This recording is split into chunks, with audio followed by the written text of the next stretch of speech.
All aboard! Ladies and gentlemen, boys and girls, football fans of all ages, I am Beast Mikey. You have now arrived in my train of thoughts. It's time for the power rankings leading into week 15. We've got a month left of the 2024 NFL regular season, and I'm going to take a little bit of time to focus on the college football season here in these rankings. So I'm going to look at the four teams with the byes, and I'm going to rank them from what I would think least likely to win the title to most likely to win it. Again, these are only focusing on the four teams who will not be playing next weekend. It goes like this to me. The Arizona State Zombie tier. Great story by the Sun Devils, but I don't think you're winning the title, and I think you're the least likely of the four to actually do it. I'm not alone. Sam Macho doesn't think you're going to win it either. Anyway, let's get to this here. Las Vegas, 4 more weeks. Yep, that's all you got left in this season, Vegas. That's all you have left to worry about. And Shedeur Sanders or Cam Ward will presumably be yours. Unless you fool around and win a game for some reason, at which point, then I don't know what to tell you. Anyway, the Raiders are really bad, and at this point, it's a mix of Desmond Ridder and Aiden O'Connell. At this point, poor Brock Bowers and Max Crosby, who are both having really good seasons. But this season was DOA pretty much from the word go. Your Giants, Shedeur or Cam? So the Giants have the first pick in the draft, the Raiders the second. These are your two teams that absolutely need a quarterback in the future. And these are the two quarterbacks worth getting at the top of the draft this year. Now, when the Giants draft one of these people, as long as they don't foolishly win a game for some reason, I don't think you'll be able to get into MetLife Stadium for Giants games for the price of $1 slice somewhere in Manhattan. New York Jets, the Soul Stone. Now, why would I say this? Easy. The Jets follow the rules. As I've said many times over the last few months, a sports soul for a sports soul. What do I mean by this? Usually, one sports team in a local area has to sacrifice themselves for the success of another. What happened here? The Jets were eliminated from the postseason contention. For the 14th straight year, they will not make the playoffs. What happened about 5 hours later after the Dolphins won the game down at Hard Rock Stadium? Well, the Mets signed Juan Soto. Works for me. A soul for a soul. The Jets and Mets understood the assignment. Other teams probably need to understand it too. There's one other in one of these tiers that also understood the assignment. I'll explain later. Tennessee lost to Mac.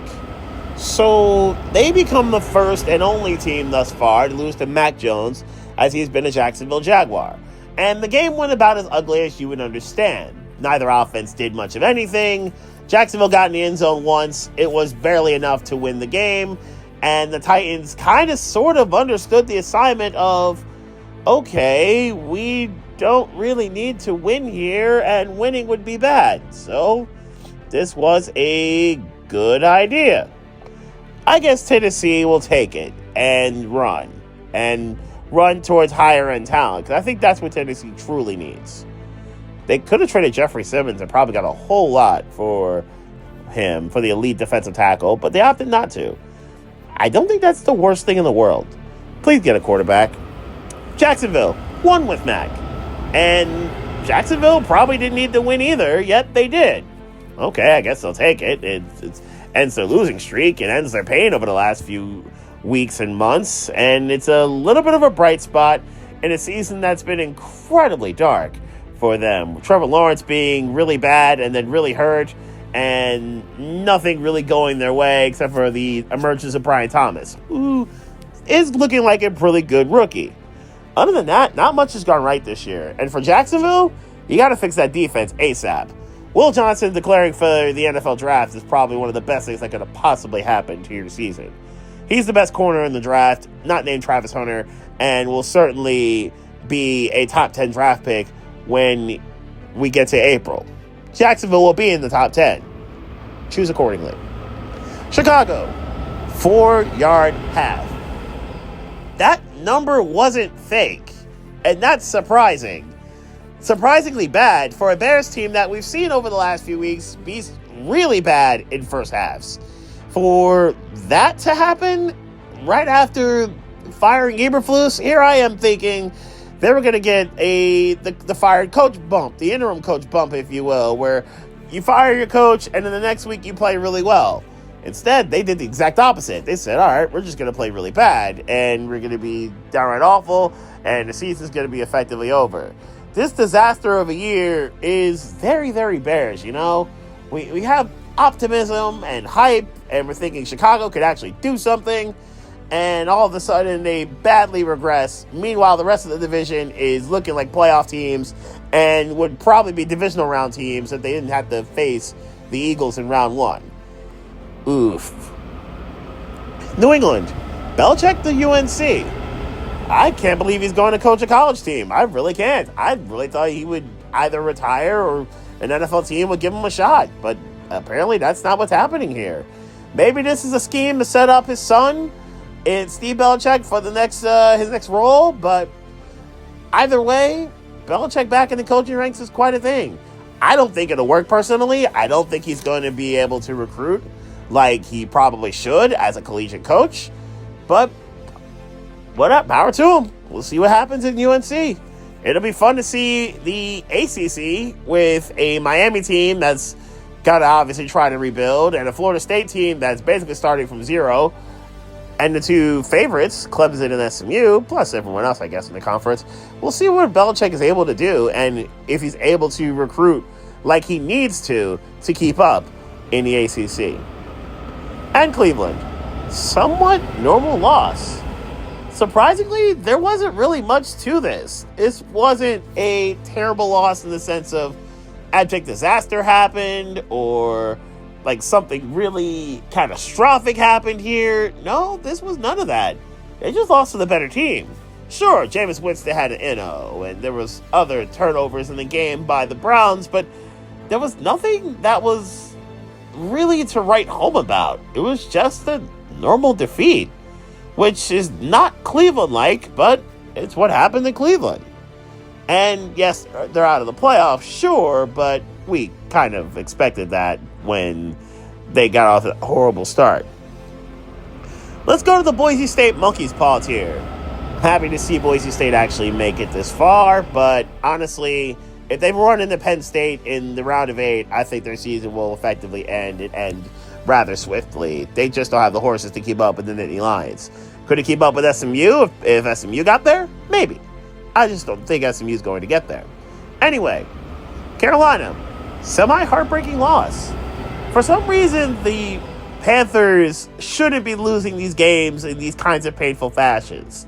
Yet, for some reason, they are. And as wild as it seems, there's improvement here, even with the losses. Xavier Legette could stand to get better with the hands, but other than that, it's Bryce Young's looking good, and Chuba Hubbard's looking good. It's a shame Jonathan Brooks retore his ACL, but I like what I'm seeing from Carolina's offense. Now, next year they should get their main guys back in Shaq Thompson and Derek Brown, but the offense is at least showing life. And for the first time in, I would say, 2 years, there's some hope here in Charlotte. Dallas, Lisa Cook-Tomer. So the Simpsons broadcast was really fun, and at points in the game, they had the critical moments where they would invite the Simpsons characters onto the field, and they would do business. In this case, it was at the very end, where the game was tied at 20, and Bart threw the pass. Bart played the role of Joe Burrow, and he threw the pass to Lisa, who played the role of Jamar Chase, and Homer played the role of Deron Bland, who took a very bad angle, and Chase took it to the crib once he realized he had space. And it was GG's for the Cowboys, and effectively GG's for Dallas this season when that play happened, and the block punt that preceded it. This has been a disastrous year for Dallas, and the second straight election year where it's an abject disaster. They'll miss the playoffs, they'll get a high-end draft pick. Please just take Austin Gentry and run. That's the only way this should go. San Francisco, gotta have it. You're not quite in Dallas' shoes in a sense of your season's over. It's a disaster, but I don't think it's quite over yet. Why? Because your division's kept everyone so close. You're running out of time, Niners. You got to win this game coming up today. Other than that, your season's pretty much a wrap. And Now I could say your season's basically Dallas. Will Nick Bosa be able to play? Will Trent Williams be back on a short week? These are questions that we'll need the answers to ASAP. New Orleans, car wreck. And for the second time this year, Derek Carr is now hurt. And this time he's not coming back, unfortunately. And this could be, and probably does, spell the end for the New Orleans Saints this season, who's had a bunch of injuries to begin with. And they got a lethal blow with the Carr injury. Yes, they beat the Giants, but unfortunately, it may be a Pyrrhic victory because you fell a little bit in the draft and you lost your quarterback pretty much for the year, and it's a wrap for you. Oof. Atlanta, next level falconing. So we keep worrying about the Falcons and their ability or inability to keep leads. Yes, we've mentioned this before. We know the story about this. But this is next level, Flows. They have looked awful over the last month. They haven't won in a month. And now the Falcons leading the division is gone. It's saying something because they had all the tiebreaker. They had things kind of sort of in hand, in place after sweeping the Bucs. And now they don't have any sort of safety net whatsoever. That's rather unfortunate for a Falcons team that we thought turned a corner. And Kirk Cousins has turned the corner and effectively to a brick wall. He has looked really rough over the last month, especially. Atlanta, can you get it together? And if not, when does Michael Penix play? Indianapolis can make playoffs. This game coming up, and I will talk about it shortly, is easily the hardest they've got left with Denver, in Denver. But after that, their schedule is full of a lot of zombie tier teams. If Indy wins 3 or 4, it's going to be hard for them to miss the playoffs, especially if one of the 3 is Denver. This is a critical week for the Colts, and we'll see if they learned anything after the bye week they just had. Arizona, Sun Devil bye. As I just mentioned, that the Sun Devils are going to be off, and they're going to await the winner of the Texas-Clemson matchup. So I do think Arizona State is a very good team. Scatterbro is a really good back and a bulldozer at that. He's going to be, I think, a good player in the NFL, too, because of his bulldozing style. I do worry about the Cardinals, though, getting to the NFL version of the Arizona team that's actually decent. And they're kind of crumbling to a lesser extent like the Falcons did. They were in first place a month ago, and now they are looking like, okay, they're regressing to the mean. They're, I guess, played over their heads, and they're regressing back to what the Cardinals probably were before the start of the year. All right, they're nice. They'll win 7 or 8 games. They'll continue to improve to some degree, but they aren't a playoff team just yet. They got some holes to fix on defense. They need some high-end defensive talent. Get that straightened out, and you are probably going to the playoffs in 2025. And Cincinnati, Bart Terrell. That was the first touchdown of the evening for the Bengals versus the Cowboys in that really fun Simpsons broadcast. Seeing Ralph Wiggum catch a touchdown was just very wholesome to me. It was just fun to watch Ralph do his thing and not need Super Nintendo Chalmers to actually do his thing. Great work by Bart and by Ralph to get the tutty. By the way, this was another case of Burrow and to Ja'Marr Chase. Bart once again played the role of Burrow, while Ralph Wiggum played the role of Ja'Marr Chase in this case. Lisa did play the role of Chase Brown, who scored later on in the game, and then played the role of Ja'Marr Chase for the game-winning tutty, like I mentioned, for Dallas. For Cincinnati, their playoff hopes are a long shot, but this win was nice. And I don't think they're going to be able to get there, but their checkbooks better be getting towards Ja'Marr Chase ASAP. They're not going to re-sign T. Higgins, but we've already known this for a long time now. Let's get to the University of Georgia playoff tier. Now, I don't know if Georgia is going to be able to make a move if Carson Beck is incapable of playing. That's going to be a huge, huge situation. But we'll get to that later. Anyway, Washington. Is Daniels healthier? After their bye week, that is the question to me. He looked healthier last week against the Titans. But maybe part of that's because Titans. I do want to know if he had an extra week to heal the ribs. And if he did, Can he get back to the play that he was in September and October, where he was looking like the easy choice for Rookie of the Year? That'll be something we're seeing. Houston, did bye help? The Texans have not played that well, and it's been evident by the games they've had over the last few weeks, where they've struggled against Jacksonville. They struggled at times against the Colts. They actually lost to the Titans. They have looked rough and rugged and brutal. They lost to the Jets, too. They've looked brutal over the last month, and part of that because, last month and a half, in part because that offensive line is just awful and can't keep CJ Stroud upright. Major concern there. I do want to know, did the bye week help them? If it didn't, it's not out of the realm of possibility that the Colts catch and pass them in a Falcons-style way, if you will. LA Rams, Stafford, Kupp, Nacua. These three absolutely shredded the Bills, and these three together have shredded most ops since they've all been back. The only exception really being the Dolphins and the Eagles to a lesser and to a similar extent. But aside from that, it's been absolute dominance by those three, and Kyren Williams too. We got to mention Kyren Williams in this case. The Rams are going to need those four to help the cause with their defense being kind of feast or famine, to be honest. And they're going to need these four to help them potentially win an NFC West. That is, in their case, win a bowl. Can they do it, though? Miami, the running game. This has been a major concern for the Dolphins over the last month, really since the Austin Jackson injury. Since then, they have not run the ball well at all, and they have been really reliant on Tua.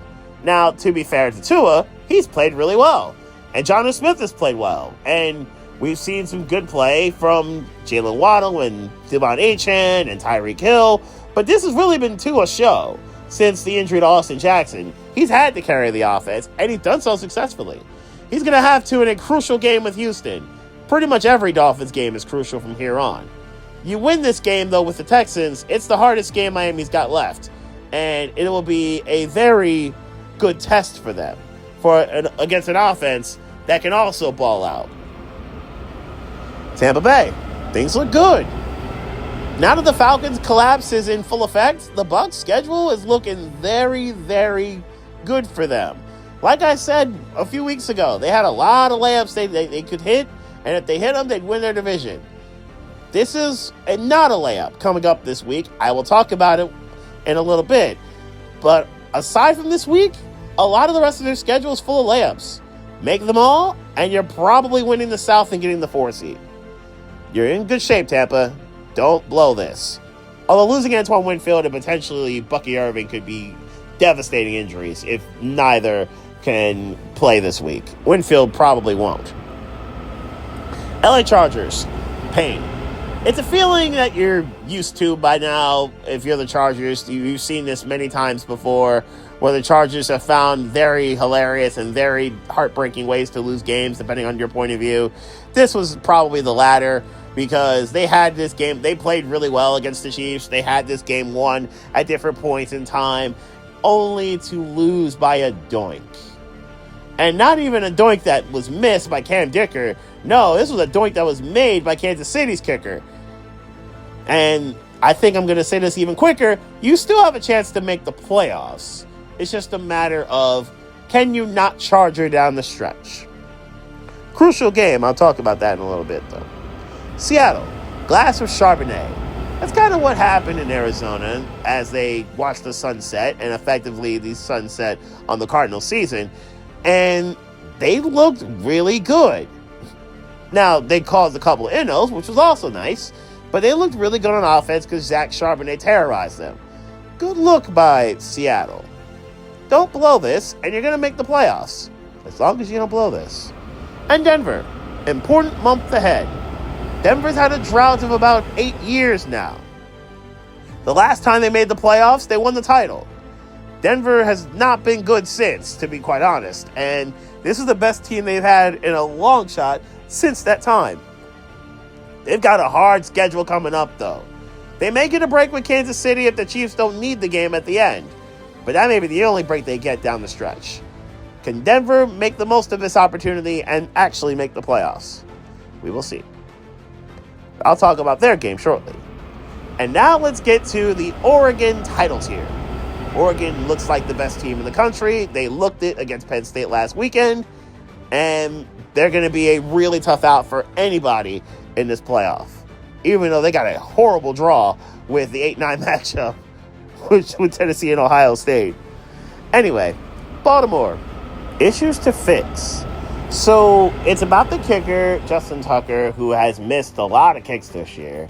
It's about the defense, who at times has looked vulnerable against higher end and maybe even mediocre end offenses. That's been a bit of a concern. It's been, when it's not Henry or Lamar, can you rely on anybody else in this offense? These are things that have to be cleaned up for the playoff push. I do trust the Ravens to clean them up, and I think I trust it because Baltimore's got such high-end skill, and when they're rolling, they are hard to stop. Can Baltimore fix their issues? We'll see. Green Bay, House of Doom. There are quite a few places in the NFL where I would consider, if you won here, I would be actually shocked. When the Eagles beat the Saints in New Orleans earlier this year, I was kind of shocked. When Miami beat New England at Hard Rock Stadium, this was not shocking. That's been a House of Doom for the Patriots for many years now. An underrated House of Doom has been Green Bay against Seattle when they go to Seattle. They have had a lot of horrible events happen to them in that House of Doom up in Seattle, Lumen Bank Field. Green Bay's going to need this game horribly against the Seahawks to, at the very least, have a shot at the 5 seed, and at the very most, keeping the 6 seed. This game I will talk about in a little bit. I do think the Packers are a good team. Are they a great team? Minnesota, 2025 QB is it Darnold or is it McCarthy? Because Sam Darnold arguably might be earning himself an opportunity to be a QB1, if not in Minnesota, somewhere else, because he's played very well this season. I think it's in his best interest. I think overall it's just straight up better in Minnesota with Kevin O'Connell and with the weapons that they have with Addison and Jefferson and Aaron Jones and Hawkinson. I think they're just better that way. Now, can they keep it together? I think so, because I think they're very well coached. But where will they land in the NFC playoff hierarchy? That'll be something we're seeing. Philadelphia, a yearly tradition. So there seems to be drama once again here in Philly, in the Philly area, when it comes to the Eagles. This time it's A.J. Brown and Jalen Hurts. Now, is it overblown? I think it probably is to some degree. But I do want to know, are they going to be able to fix their issues and prevent anything from truly happening before we get to the end of the year here and the playoffs? The Eagles are looking at the 2 seed in the face and probably should get there. If they don't get there, this could be a very horrible end to their season. Or if they're 1 and done even, which is also in play, depending on who their round 1 opponent would be if they don't get a bye. Pittsburgh, 2 seed possible. With the Bills' loss, the 2 seed is very well in play. Now, both teams are even. The Steelers and the Bills are. And if Pittsburgh wins out, they wouldn't get it, but they are in really good shape. Their schedule is not easy down the stretch. Buffalo's is very easy after this week. I will talk about both their teams' games in a little bit, and the Bills in a little bit for that matter.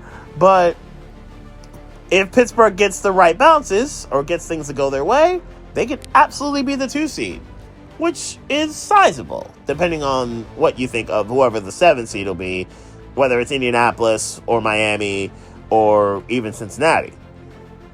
Or even Denver at this point. It could also be Denver, who Pittsburgh's already beaten this year. Buffalo, Superman and Kryptonite. We saw Superman. We saw Superman ball out. We saw Josh Allen be incredible. 6 tutties, 3 rushing, 3 throwing. Josh Allen was incredible. But we saw Kryptonite too. And Kryptonite is in a sense of higher end ability and higher end skill. And teams who can have higher end ability and skill. If they show that, then Buffalo's in trouble. And they looked it without Russell Douglas when it came to defending the pass. That was not good. When Buffalo is not making sure everything is as it needs to be, and they're not fundamentally sound, Buffalo can absolutely get beat by any respectable team. They just have to get out of their own way for that. And if they don't, then they're in real trouble. Kansas City, more devil magic. I'm convinced at this point that I'm following the line here that Kansas City is absolutely, they made a deal with the devil somewhere. Souls were sold. I don't know where we're going with this. What I do know is that Kansas City finds a way. And sometimes it's straightforward, but more often than not, it is absolutely mayhem, chaos, and just how did they pull this off? I'm looking forward to see how they do this against Cleveland and how they possibly could pull this off. And if they're able to do so and keep doing so, the 1 seed can be wrapped up before Week 18. So giving Kansas City an extra 2 weeks to rest and create more evil spells. Or however it is they win games at this point. But Detroit will remain number 1, the gambling man. To Dan Campbell's credit, he is fearless. He's stuck in his ways, but he is very, very fearless. Unafraid to take a risk. Unafraid to make a decision that is bold. Going forward on 4th and 1 inside your 30 is a bold choice. And yet, he does it, and yet he's unafraid to make a move and take control of the game. Even if it doesn't work, it becomes a disastrous situation for their defense, which is a little undermanned, well, a lot of undermanned, and they still find a way to get things done, which is impressive on their part, to be honest. It's a really good look on their case. So, what happens to Detroit if they lose a game? Could they go to Philly for the NFC Championship and actually win said game? That's something I would like to know, if they have to actually go do that. Let's go to the games of interest, and let's talk about these zombie tier games. Jets and Jaguars is going to be a game that, if it's cheaper than New York Giant ticket prices, I would not be shocked at all. And this game should be pretty ugly, even though the Jets did play pretty well last week. How much emotionally do they have left after playing as well as they did, only to come up short? And for the Jaguars, yeah, sure, they're kind of playing out the string, but how will they continue to do this? Will Sauce Gardner play? Will Breece Hall play? These are questions I need to know. Will Brian Thomas continue to ball out and play well? Something else I would need to know. Let's go to the Falcons and the Raiders, a team that is floundering horribly over the last month versus a Raider team that has kind of self-destructed for the last 2 months. Atlanta needs this win. Atlanta needs this layup horribly. If they, for some reason, do not get it, it's not in the realm of possibility that their season could be really done at this point. They have to get this, though, right? They're going to pull this off. And Brock Bowers, can he continue his rookie dominance? Because he has been incredible so far as a rookie. I want to see if he can do more. Atlanta's offensive line versus Max Crosby. That'll be something worth watching, too. Let's get to the Monkey's Paw tier games. Tonight, Rams, Niners. Gotta have a game for San Francisco. Gotta have a game for LA. LA gets it, they sweep. And the Niners season would probably be done at this point. Niners get it. They're kind of back in it, considering the division has not really pulled away from each other. Plus, Green Bay and Seattle play. That could be vital for Seattle. I'll get to that in a sec. But this is a monster game. And can the Rams keep it together and keep things rolling like they did last week? Can they possibly play anywhere close to the 40-piece that they hung on Buffalo on Sunday? And then Broncos-Colts, a huge game in the AFC wildcard picture, where Indy is just out of the playoffs. They are effectively the 8th seed. Denver's your 7. And for Denver to win this game, it would be vital and keeping Indy and Miami especially off their backs. If Indy were to win this game, then it's going to be really kind of sort of smooth sailing for the Colts, because I think it's going to be hard for Indy to miss the playoffs considering how weak their schedule is after this game. And now let's get to the playoff tier games. First, it's that Sunday night game in Seattle. Packers, Seahawks. House of Doom for Green Bay. For Green Bay to really continue to stay amongst the NFC top-tier teams, they're going to have to win this game in Seattle and have to fight off the ghosts of Seahawks past, if you will. Would not shock me at all if they had one of the Legion of Boom members or Jermaine Kearse do the whole raising up the 12 flag for that game for obvious reasons.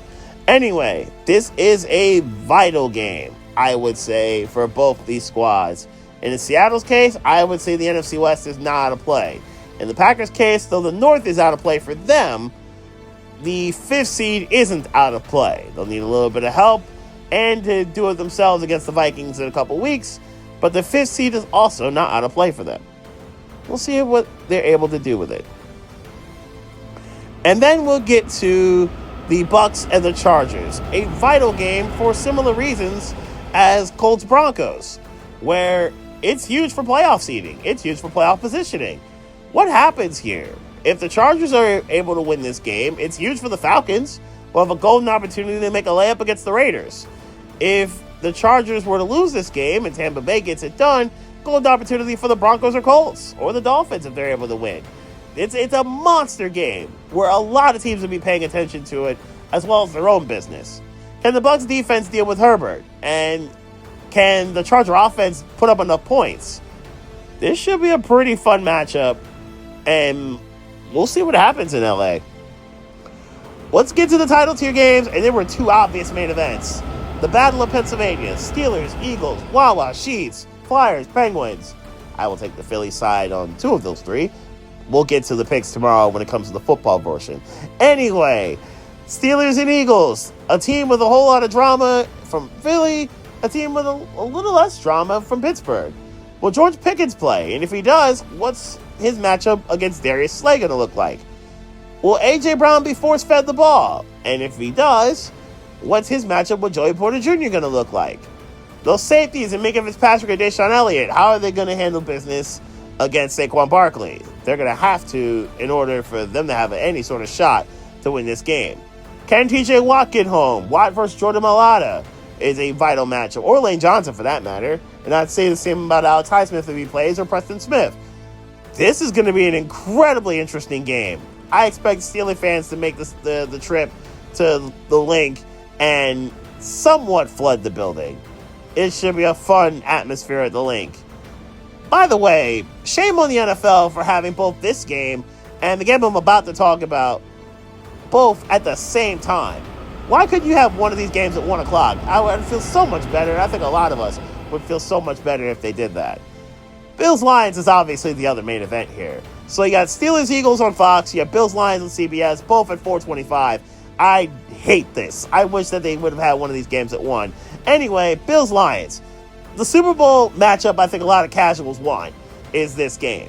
And Josh Allen and Jared Goff, both these guys fighting for the NFL MVP honors. You have a whole lot of weaponry in Detroit with Amon-Ra St. Brown, Jahmyr Gibbs, and David Montgomery, and Sam Laporta, with a potentially returning Dalton Kincaid and Dawson Knox there, and James Cook and Amari Cooper for the Bills. So it's a lot of weaponry. I'm wondering, though, can Buffalo keep up if Josh Allen is somewhat contained? If that answer is no, then it's problems for the Bills. And you know Dan Campbell is going to roll with that offense at every chance he gets. I am very much looking forward to how this game is going to go and the story that's going to be told by Nancy Romo as it happens. Though people will probably put the CBS broadcast on mute because they're not here for 3 hours of a love fest between Romo and Josh Allen. Anyway, that was the final stop of this week's train of thought. As I get to the station, I noticed there are no teams here. That will be the case for the rest of the year because we're all out of buys. That means 64 games are left in the NFL season for weeks 15 through 18. It's going to be chaos down the stretch. We still got so much to play for. Who are your 1 seeds? Who's going to make it as the 7 seeds? It's going to be a lot of chaos. And who's going to get the first and second picks of the draft to get Cam Ward and Shedeur Sanders? And the third to get Travis Hunter. So much chaos that's about to go down over the next month of the year. Now I got to pick all 16 of these games, and there are some really good ones that I just mentioned. You can find them on the Sports Lounge page. I will share the link in the description. Naturally, this means the battle in the NFC West between the Rams and the Niners. in Santa Clara will be the first stop of my next train of thought.